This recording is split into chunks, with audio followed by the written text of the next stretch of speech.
കൂടെ ഞാനുണ്ടെന്ന് പ്രിയതമൻ ചേർത്ത് നിർത്തുന്ന നിമിഷങ്ങളിലാണ് തനിക്ക് ജീവനുണ്ടെന്ന് ശ്രുതി അറിയുന്നത്.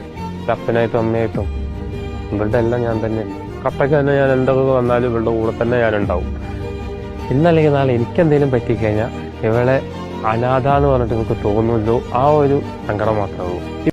വയനാട് കൽപ്പറ്റ വെള്ളാരംകുന്നിൽ സ്വകാര്യ ബസ്സും വാനും കൂട്ടിയിടിച്ച് പരിക്കേറ്റവരുടെ കൂട്ടത്തിൽ പക്ഷേ ശ്രുതിക്ക് ഏറ്റവും വലിയ കരുത്തായിരുന്ന ജെൻസൺ ഗുരുതരാവസ്ഥയിൽ തുടരുകയാണ്. ജെൻസനെയും ശ്രുതിയെയും നിങ്ങൾ മറന്നിട്ടുണ്ടാവില്ല. ജെൻസൺ ഒരു അപകടത്തിൽ ഗുരുതരമായി പരിക്കേറ്റ് ആശുപത്രിയിൽ കഴിയുന്നു. ശ്രുതിക്ക് കാലിനാണ് പരിക്ക്, പക്ഷേ ജെൻസന് ശിരസിനാണ് പരിക്കേറ്റിരിക്കുന്നത്. ആശങ്കയുണ്ടാക്കുന്ന വാർത്തയാണ്. നിർണായകമായ മണിക്കൂറുകളാണ് കടന്നു പോകുന്നത് എന്ന് തന്നെയാണ് ഡോക്ടർമാർ പറയുന്നത്. പരമാവധി ഇപ്പോഴത്തെ ഒരു സാഹചര്യത്തിൽ മരുന്നുകളോട് പ്രതികരിക്കുന്നില്ല എന്ന ഒരു വേദനിപ്പിക്കുന്ന, ഒരു വിഷമിപ്പിക്കുന്ന കാര്യം കൂടി പങ്കുവെക്കാൻ ഈ ഒരു ഘട്ടത്തിൽ ഉണ്ട്. എന്തായാലും ജെൻസനെ പരമാവധി ജീവിതത്തിലേക്ക് മടക്കി കൊണ്ടുവരാനുള്ള വലിയ ശ്രമത്തിലാണ് ആശുപത്രിയിലെ ഡോക്ടർമാർ ഉൾപ്പെടെ